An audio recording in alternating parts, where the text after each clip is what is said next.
वक्त आ गया है परिवर्तन का। वक्त आ गया है जीवन के महत्वपूर्ण बदलाव का। और वक्त आ गया है दुखों के अंत का।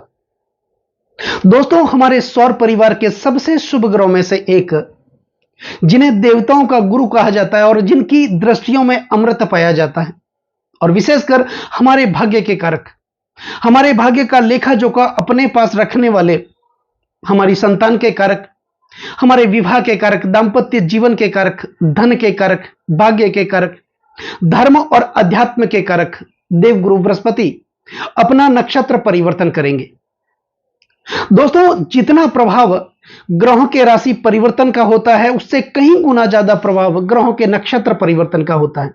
क्योंकि राशि राशि तो बनती ही नक्षत्रों से है। राशि का शाब्दिक अर्थ होता है समूह, झुंड, और नक्षत्रों के झुंड को राशि कहा जाता है। 2.25 नक्षत्रों से एक राशि बनती है। एक राशि में 9 चरण होते हैं, एक नक्षत्र में 4 चरण होते हैं।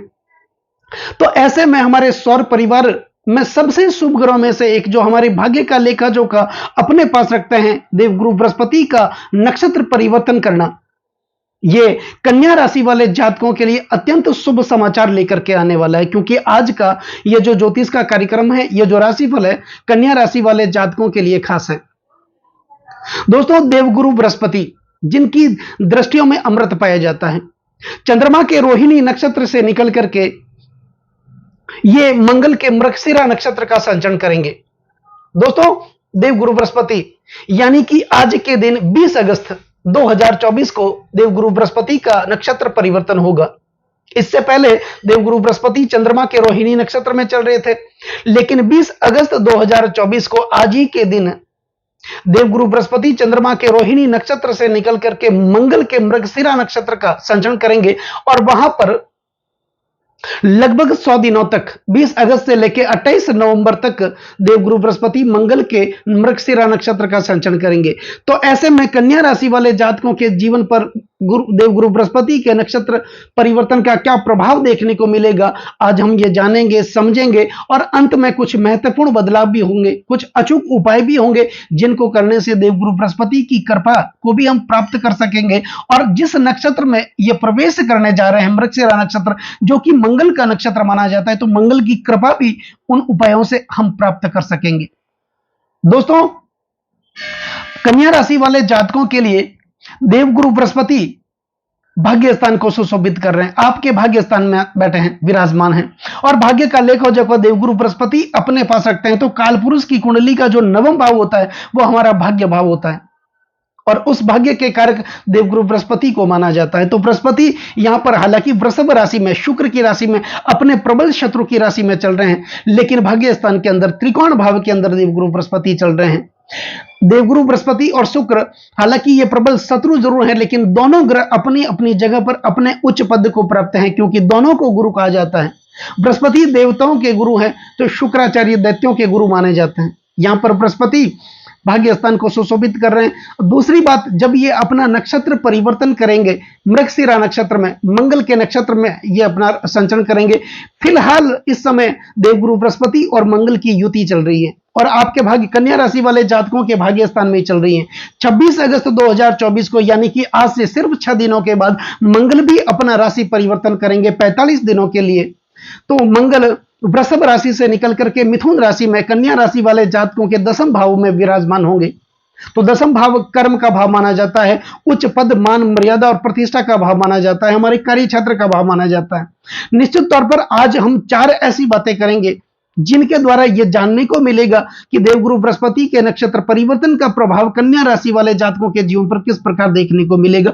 सबसे बड़ी बात तो यह कि देवगुरु बृहस्पति भाग्य स्थान में चल रहे हैं। इससे पहले देवगुरु बृहस्पति चंद्रमा की राशि में चंद्रमा के नक्षत्र रोहिणी नक्षत्र में चल रहे थे। चंद्रमा मन के कारक माने जाते हैं, तो मन में बार बार भटकाव हो रहा था, मन स्थिर नहीं हो रहा था, मन विचलित हो रहा था, किसी भी कार्य को करने में मन नहीं लग रहा था, या फिर हम किसी के बहकाव में आकर के गलत फैसले लिया करते थे। अक्सर ऐसा हमारे जीवन में हुआ करता था। लेकिन जब देवगुरु बृहस्पति अपने प्रबल मित्र ग्रह मंगल, सेनापति सेनानायक के मृगशिरा नक्षत्र का सर्जन करेंगे, तो यहां पर अति आत्मविश्वास का संचार भी होगा, बल का संचार होगा, ताकत का संचार होगा, एक अलग प्रकार की ऊर्जा, अलग प्रकार का ओज, अलग प्रकार की एनर्जी आपके जीवन में देखने को मिलेगी। दोस्तों, देवगुरु बृहस्पति आपके भाग्य स्थान में चल रहे हैं और फिलहाल 6 दिनों तक देवगुरु बृहस्पति और मंगल की युति भी बन रही है। तो निश्चित तौर पर कन्या राशि वाले जातकों के लिए भाग्य का साथ मिलेगा। जो भाग्य में आपके रुकावटें आ रही थी वो रुकावटें दूर होगी। पिता के साथ एक वैमनस्य बना हुआ था, सहयोग बैठ ही नहीं रहा था, वैचारिक मतभेद चल रहे थे, उस मतभेद का अंत होगा। वैचारिक सामंजस्य जो चल रहे थे उसका भी अंत होता हुआ दिखाई देगा। धर्म और अध्यात्म में आप जुड़ेंगे। इससे पहले धर्म के प्रति आप नास्तिक हो चुके थे, अध्यात्म के प्रति आप नास्तिक हो चुके थे, आपके दिमाग में गलत गलत थॉट आ रहे थे। लेकिन बृहस्पति जब मंगल के नक्षत्र मृगशिरा नक्षत्र का संचरण करेंगे तो आपके जीवन में एक अलग प्रकार की ऊर्जा, अलग प्रकार का जोश, अलग प्रकार का जुनून, आत्मविश्वास देखने को मिलेगा। आपका कॉन्फिडेंस इस समय हाई लेवल पर होगा। 20 अगस्त से लेकर 28 नवंबर 2024 तक लगभग 100 दिनों तक यह देखने को आपके जीवन में मिलेगा। यहां पर कोई ना कोई धार्मिक या मांगलिक कार्यों में आप बढ़ चढ़ करके हिस्सा लेंगे, जिसके कारण आप उच्च पद को प्राप्त करेंगे, आपका कद बढ़ेगा, आपका रुतबा बढ़ेगा और आप प्रतिष्ठित व्यक्ति में गिने जाएंगे। दूसरी बात, धर्म के प्रति आपका रुझान बढ़ेगा। आप धार्मिक प्रवृत्ति के होंगे, लोगों को या फिर अपने परिवार में लोगों को धार्मिक प्रवृत्ति में आप जोड़ेंगे तो आपके आचरण में भी सुधार होगा, आपके चरित्र में सुधार होगा और आपके अंदर एक अलग प्रकार की ऊर्जा देखने को मिलेगी। आपकी वाणी में एक अलग प्रकार की मिठास देखने को मिलेगी। आप अपनी वाणी कुशलता के कारण अपने फंसे हुए काम, कठिन से कठिन कार्य को भी निकालने में आप सक्षम हो जाएंगे। यह स्थिति देवगुरु बृहस्पति आपके भाग्य स्थान को सुशोभित कर रहे हैं, इसकी वजह से देखने को मिलेगा। क्योंकि जब ये नक्षत्र परिवर्तन करेंगे, मंगल के नक्षत्र का परिवर्तन करेंगे, तो सारी समस्याएं जो बनी हुई थी आपके जीवन में पहले, उस समस्याओं का अंत करेंगे, कर्जों से आपको मुक्त करेंगे, खर्चों से मुक्त करेंगे। आपके अपने लोग आपके विरोध में जा रहे थे, जो लोग आपका साथ लेकर के आगे बढ़ रहे थे, जिन लोगों के लिए आप सुख दुख में साथ दे रहे थे, कंधे से कंधा मिला करके आप साथ दे रहे थे, जब आपकी बारी आई तो वे लोग आपका साथ छोड़ करके चले गए। ऐसी स्थितियों में वे जो लोग आपसे नाराज चल रहे थे, वे लोग आपसे जुड़ने लग जाएंगे। आप जहां भी जाएंगे आपका मान सम्मान, पद प्रतिष्ठा आपकी बढ़ेगी। तो निश्चित तौर पर देवगुरु बृहस्पति के नक्षत्र परिवर्तन का प्रभाव कन्या राशि वाले जातकों के लिए अच्छी स्थिति का संचार करने वाला होगा। अब बात कर देते हैं मंगल की। जिस नक्षत्र में देवगुरु बृहस्पति प्रवेश करेंगे, मृगशिरा नक्षत्र। दोस्तों, मृगशिरा नक्षत्र, मृग का सर, हिरण का सर। हिरण की विशेषता क्या होती है, हिरण की खूबी क्या होती है? हिरण एक ऐसा प्राणी होता है जो खतरे को भांपने वाला, संकट को टालने वाला और भीड़ भाड़ से दूर रहकर अपने कार्य को करने वाला, कठिन परिश्रम करने वाला एक प्राणी हिरण को माना जाता है। हिरण में सुंदरता होती है, वो सुंदरता को पसंद करता है, भौतिक सुख सुविधाओं की कामना के लिए वो भटकता रहता है। तो उसको हर चीज चाहिए, भौतिक सुख चाहिए, सुंदरता चाहिए, कला नृत्य सब कुछ चाहिए। इसीलिए तो कहा जाता है कि मृग नयनी हिरणी सी चाल। हिरण ही एक ऐसा प्राणी होता है जिसके नाभि में कस्तूरी पाई जाती है। उसकी महक इतनी होती है कि यह भाग्य को जागृत कर देता है। और यही देवगुरु बृहस्पति जो सबसे शुभ ग्रहों में से एक माने जाते हैं, वो जब मृगशिरा नक्षत्र में, मंगल के नक्षत्र में प्रवेश करेंगे, ऐसी स्थिति में कन्या राशि वाले जातकों के लिए एक ऐसी स्थिति का संचार होगा, आप संकट को टालने में माहिर हो जाएंगे, आप खतरे को भांपने में माहिर हो जाएंगे, आपके अंदर एक सतर्कता बढ़ जाएगी। जो शंकाचिल स्वभाव आपका बना हुआ था, आपके मन में बार बार शंकाएं आ रही थी, आप अपनी बात को सही तरीके से किसी के सामने रख नहीं रहे थे, अपनी बात अपने अंदर ही छुपा करके आप चल रहे थे, ऐसी स्थितियां आपके अंदर चल रही थी। निश्चित तौर पर आपके अंदर जब आंतरिक शक्ति का विकास होगा, आपके अंदर एक अलग टैलेंट जो छुपा हुआ था, अंदर एक रहस्य आपके अंदर छुपा हुआ था, उस रहस्य को आप बाहर निकालने की कोशिश करेंगे, अपनी योग्यता, अपने टैलेंट को आप बाहर निकाल करके निखारने की कोशिश करेंगे और निश्चित तौर पर आपके भाग्य में जागृति देखने को मिलेगी।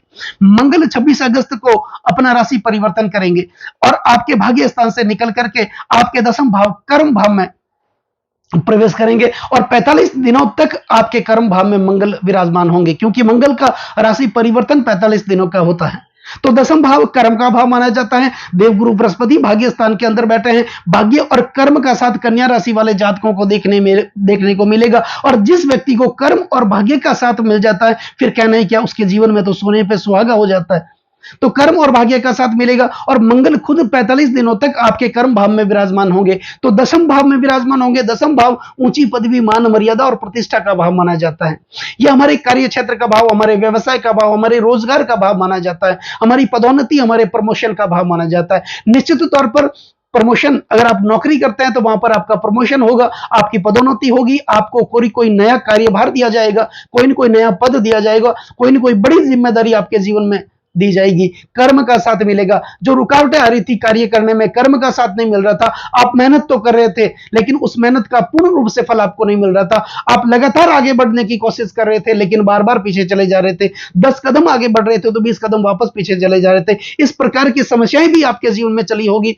तो 20 अगस्त के बाद ये समस्याओं का अंत होता हुआ आपके जीवन में देखने को मिलेगा। दसम भाव से संबंधित फल की प्राप्ति मंगल खुद देंगे। जब देवगुरु बृहस्पति मंगल के मृगशिरा नक्षत्र का यह संचरण करेंगे, कोई ना कोई पदोन्नति होगी। अगर आप व्यापार जगत से जुड़े हुए हैं, आप कुशल व्यापारी हैं, तो निश्चित तौर पर आपके जीवन में कोई ना कोई बड़ी डील हो सकती है। और अगर आप नौकरी कर रहे हैं तो कोई ना कोई प्रोजेक्ट आपके हाथ लग सकता है, जिसके कारण आपकी जो कर्जों की समस्याएं बनी हुई थी उस समस्याओं का अंत होगा। अब बात करते हैं मंगल। तो कन्या राशि वाले जातकों के लिए जो मंगल है वो तीसरे भाव के स्वामी है और अष्टम भाव के स्वामी है। दोस्तों, तृतीयस और अष्टमेश बनकर के मंगल दसम भाव में विराजमान होंगे। तो तीसरा भाव पराक्रम का भाव माना जाता है, साहस का भाव माना जाता है, आत्मविश्वास का भाव माना जाता है, बल का भाव माना जाता है। और मंगल पराक्रम के कारक माने जाते हैं, बल के कारक माने जाते हैं, आत्मविश्वास के कारक माने जाते हैं, क्योंकि सौर परिवार के अंदर मंगल को सेनापति बनाया जाता है, बनाया गया है। मंगल सेना नायक है। सेनापति वही बनता है जिनके अंदर ताकत होती है, एक कुशल रणनीति होती है। निश्चित तौर पर मंगल जब आपके तीसरे भाव के स्वामी आपके दसम भाव में विराजमान होंगे, इस स्थिति में आपके अंदर आत्मविश्वास की प्राप्ति होगी, आपके अंदर बल की प्राप्ति होगी, ऊर्जा की प्राप्ति होगी, वाणी कुशलता आपके अंदर बढ़ेगी, भाइयों का साथ मिलेगा, छोटे भाई बहनों का साथ मिलेगा, बहनों का साथ मिलेगा, पारिवारिक सुखों की आपके जीवन में प्राप्ति होगी। तो निश्चित तौर पर आपका मेंटल लेवल एकदम बस से बढ़ जाएगा। आप निर्णय लेने में माहिर हो जाएंगे, अच्छे फैसले लेने में माहिर हो जाएंगे, अच्छा निर्णय आप ले सकेंगे। और एक अच्छा निर्णय, सही समय पर सही लिया गया निर्णय हमारे पूरे भाग्य को बदल सकता है। तो यहां पर मंगल तीसरे के स्वामी है और दसम भाव में विराजमान होंगे। इसके अतिरिक्त मंगल अष्टम भाव के स्वामी है। तो अष्टम भाव प्राप्ति का भाव माना जाता है, परिवर्तन का भाव माना जाता है, गुड रहस्यों का भाव माना जाता है, रिसर्च का भाव माना जाता है, ऑकल्ट साइंस का भाव, यही अष्टम भाव माना जाता है। और विशेषकर यह वैराग्य का भाव भी माना जाता है। तो मंगल इस भाव के स्वामी है और दसम भाव में बैठेंगे, कोई ना कोई बड़ी प्राप्ति आपके जीवन में देखने को मिलेगी, कोई ना कोई बड़ा परिवर्तन, नया परिवर्तन देखने को मिलेगा। आपके अंदर एक अलग प्रकार का टैलेंट था, उस टैलेंट को आप बाहर निकाल करके दूसरों के सामने रख देंगे। तो निश्चित तौर पर कन्या राशि वाले जातकों के लिए बहुत ही अच्छी स्थिति का निर्माण करने वाला होगा देवगुरु बृहस्पति के नक्षत्र परिवर्तन का प्रभाव। 20 अगस्त से लेके 28 नवंबर का वो समय होगा। इस समय में देवगुरु बृहस्पति जब मंगल के मृगशिरा नक्षत्र का संचरण करेंगे, निश्चित तौर पर कन्या राशि वाले जातकों के भाग्य में जागृति देखने को मिलेगी। अब बात करते हैं कुछ महत्वपूर्ण उपायों की। तो महत्वपूर्ण उपायों में देवगुरु बृहस्पति से संबंधित कुछ उपाय आपको करने बहुत जरूरी है। 20 अगस्त से लेकर 28 नवंबर तक आप नियमित हो सके तो बृहस्पतिवार के दिन आप व्रत रखें। व्रत जब आप खोलते हैं तो पीला अनाज आप जरूर खाएं। और कोई भी शुभ कार्य करने के लिए आप घर से बाहर निकलते हैं, सर पर केसर और चंदन का तिलक आप जरूर लगाएं। देवगुरु बृहस्पति के पौराणिक मंत्रों का उच्चारण करें, देवगुरु बृहस्पति के गायत्री मंत्रों का उच्चारण करें, हो सके तो विष्णु सहस्त्र का पाठ करें, विष्णु भगवान को आप याद करें, ऐसी आप कर सकते हैं। और दूसरा एक महत्वपूर्ण उपाय, गुरुवार के दिन ये आपको उपाय करना है। पीले रेशमी वस्त्र में हल्दी की 5 गांठें, चने की दाल और थोड़ा सा गुड़ डाल करके उसकी एक पोटली बना दे और अपने ऊपर 11 बार घुमा करके आप गुरुवार के दिन सुबह में प्रातःकाल बहते हुए जल में आप प्रवाहित कर लें। ये उपाय आपको बहुत फायदा पहुंचाएगा कन्या राशि वाले जातकों के लिए। तो दोस्तों, कैसा लगा ये वीडियो? ये वीडियो अगर आपको अच्छा लगा हो, मेरा समझाना आपको सार्थक लगा हो, समझाने का तरीका आपको अगर सार्थक लगा हो, तो इस वीडियो को आप आगे से आगे शेयर जरूर करें, बेल आइकन बटन को जरूर दबाएं ताकि मेरे आने वाले और भी नई नई वीडियो के नोटिफिकेशन सीधे आप तक पहुंच जाए। लाइक और कॉमेंट जरूर करें, क्योंकि आपका एक लाइक और एक कॉमेंट मेरे अंदर बहुत ज्यादा आत्मविश्वास भर देता है। और कॉमेंट में हर हर महादेव, ओम गुरुवे नमः, ओम भौमाय नमः ये जरूर लिखें। नमस्कार दोस्तों।